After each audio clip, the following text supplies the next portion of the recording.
+2 commerce student in business studies.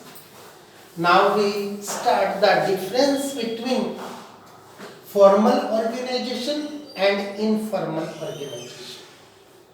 पहले आपने functional और डिविजनल ऑर्गेनाइजेशन समझा, आज हम समझेंगे फॉर्मल और इनफॉर्मल। हमारे बिजनेस यूनिट के अंदर जब भी कोई रिलेशन हम एक फॉर्मल तरीके से बिजनेस पॉइंट ऑफ व्यू को ध्यान में रखकर संबंध बनाते हैं सारे के सारी मैन पावर के बीच में, उससे हम फॉर्मल ऑर्गेनाइजेशन कहते हैं।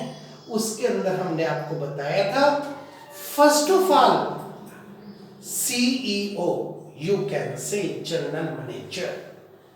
उसके अंदर there are different types of manager, production manager, sale manager, marketing manager, finance managers, ये डिफरेंट टाइप के होते हैं। उनके नीचे सुपरिटेंडेंट्स, उनके नीचे सुपरवाइजर्स, उनके नीचे वर्कर। ये हमने जो संबंध बनाए हैं ये उनकी नॉलेज के हिसाब से, उनके एक्सपीरियंस के हिसाब से उनको एक फॉर्म में कन्वर्ट किया है।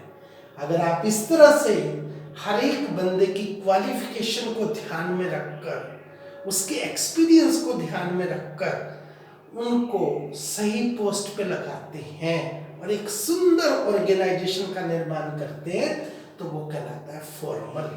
और यदि आप अपने संबंधों को ध्यान में रखते हैं, जैसे एक जनरल मैनेजर है, उसके नीचे प्रोडक्शन मैनेजर, उसने अपने बेटे को बना दिया, जबकि प्रोडक्शन मैनेजर बनने का राइट मिस्टर एक्स का है।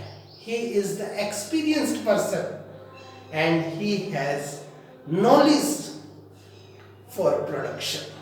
उसको हमने कट करके जनरल मैनेजर ने अपने बेटे को वेटेज दी, अपने ब्लड रिलेशन को दी। अगर आप ब्लड रिलेशन को कोई वेटेज देते हैं या किसी प्रकार का और सामाजिक रिलेशन को ध्यान में रखकर किसी को उच्च पद पर ले आते हैं और एक ऑर्गेनाइजेशन का निर्माण करते हैं संबंधों के आधार पर, मित्रता के आधार पर, ब्लड रिलेशन के आधार पर, सोशल रिलेशन के आधार पर, वो कहलाता है हमारा इनफॉर्मल। ये कभी भी बिजनेस यूनिट के लिए बेनिफिशियल नहीं होता। ये आपके अपने स्वार्थ की पूर्ति कर सकता है, परंतु बिजनेस पॉइंट ऑफ व्यू से it is harmful for business. अब दोनों में क्या डिफरेंस होता है वो देखते हैं हम। सबसे पहले ओरिजिन, उत्पत्ति। इसकी उत्पत्ति पैदा होती है हमारे फर्म के रूल्स एंड रेगुलेशन से।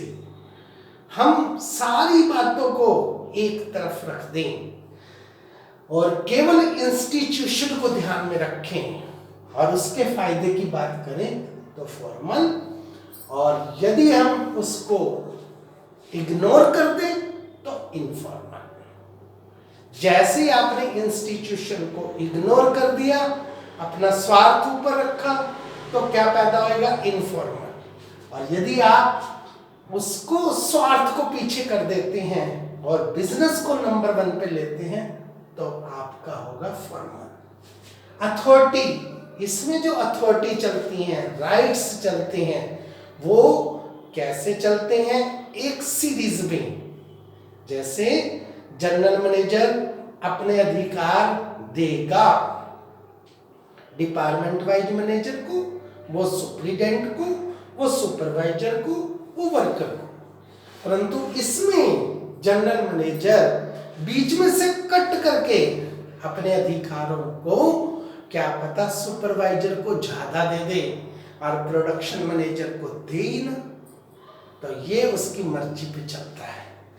इसके बाद होता है बिहेवियर। इसमें जो व्यवहार होता है फॉर्मल, वो आपका एक फॉर्मल तरीका होता है कि संस्था में आप जा रहे हो, हमें भी पता होना चाहिए कि ही इज माय बॉस और उससे भी पता होना चाहिए कि ही इज माय सबऑर्डिनेट। ये रिलेशन होना चाहिए। इसको हम फॉर्मल रिलेशन कहते हैं। और इसी चीज को ध्यान में रखकर दोनों कर्मचारियों को काम करना चाहिए।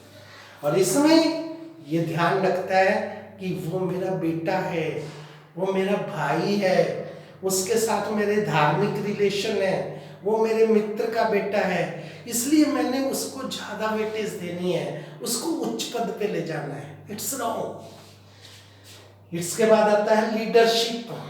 अगर आप फॉर्मल तरीके से करते हैं तो आपको अपने आप ही पता चल सकता है कि इस पूरे ऑर्गेनाइजेशन को कौन लीड करेगा, क्योंकि जो सीनियर होगा वही लीड करेगा। और यहाँ पर सीनियरिटी का कोई अर्थ ही नहीं है, इसमें तो जिसके साथ आपके संबंध होंगे वो ही लीड करेगा। जो बटरिंग करेगा, मैनेजर की बटरिंग करेगा और उसकी चापलूसी करेगा, उसके पास क्वालिफिकेशन है या नहीं, इट्स नो मैटर, हमेशा वही उच्च पद पर जाएगा। और हमारे देश में आजकल इसी तरह का ऑर्गेनाइजेशन चलता है।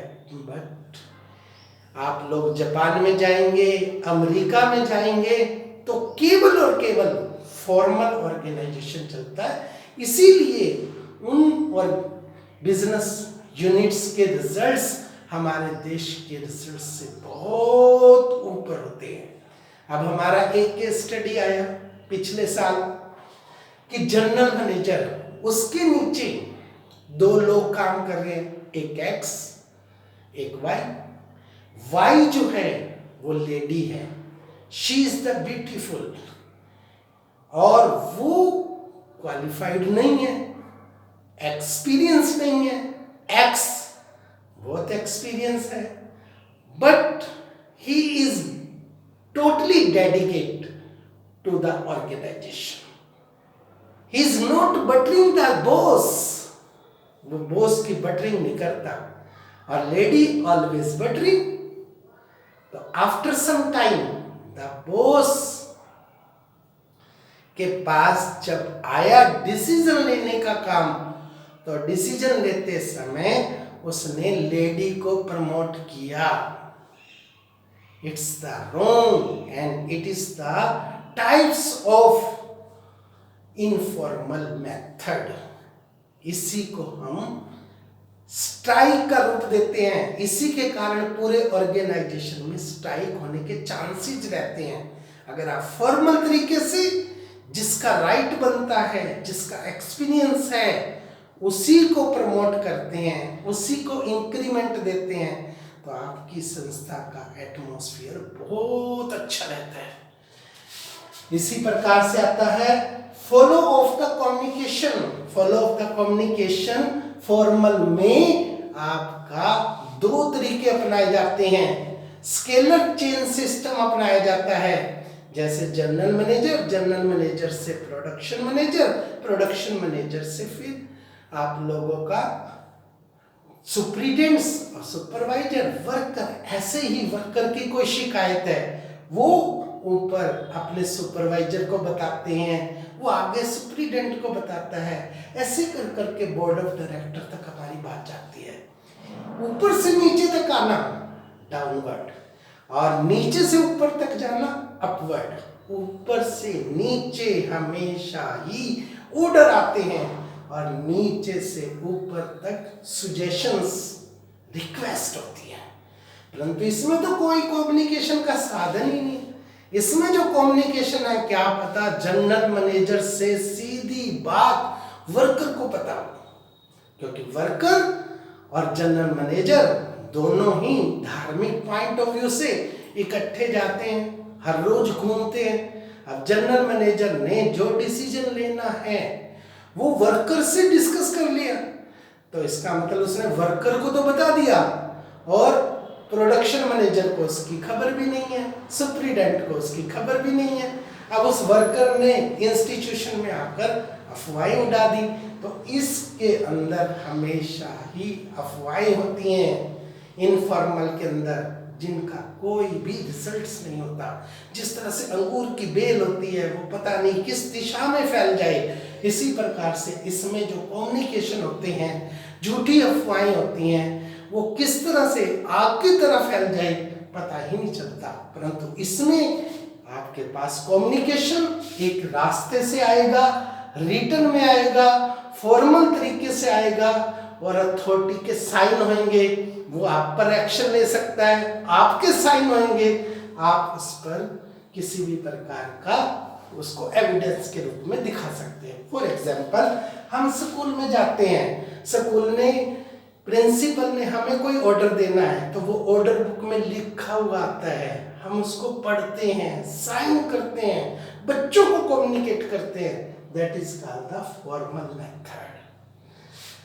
इसी प्रकार से नेचर, ये हमारा तरीका ऑर्गेनाइजेशन बनाने का रिजिड है, पुराना है, और ये आप लोगों का क्या है, नया है, व्यवहार पे डिपेंड करता है।